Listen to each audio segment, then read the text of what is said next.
70% tal-ħaddiema fl-industrija tal-films f'Malta bdew karriera f'dan il-qasam fl-aħħar 10 snin u bħala medja ħadmu fuq 22 produzzjoni jew film. Dan ħareġ fi studju tal-istatistiku Vince Marmara li ġie ppreżentat waqt konferenza li tadbidu għal-ġimgħa tal-Mediterrane Film Festival.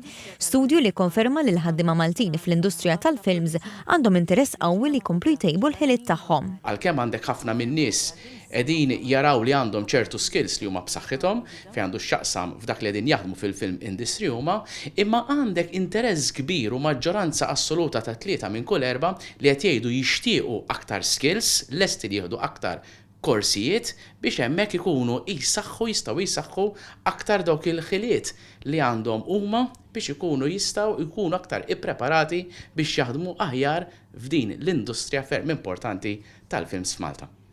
Din ir-riċerka saret mill-Kummissjoni tal-Films bħala parti minn istrateġija ġdida ta' titjib tal-ħiliet mibnija fuq 4 pilastri ewlenin li jinkludu wkoll l-ewwel qafas ta' standards fl-industrija. Dan jiddefinixxi l-għarfien, il-ħiliet, ir-responsabiltajiet u l-progress professjonali meħtieġ f'diversi dipartimenti fl-industrija, fosthom il-produzzjoni, id-direzzjoni, il-kameras, il-kostumi, ix-xar u l-irtokk. Kumment li oġobni ħafna minnaħa ta' National Skills Council kien li dan huwa modell tajjeb ħafna ta' kif settur jiżviluppa il-ħiliet u kif wieħed allura jkun jista' jibni fuqu.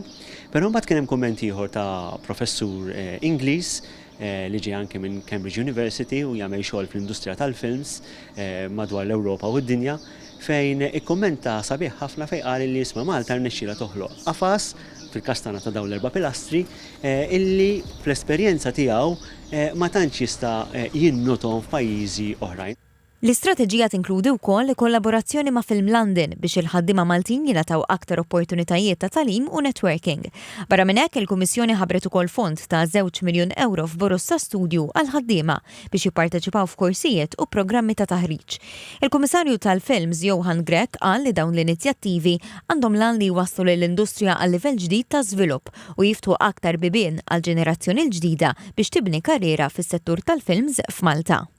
Today, we are laying down the foundation, the framework and the resources of our roadmap, which leads to our ambition to sustain our world-class film industry, taking the film industry to the next level of upskilling.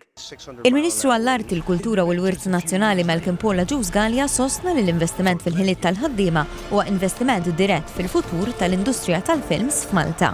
My name is Maximus Decimus Meridius.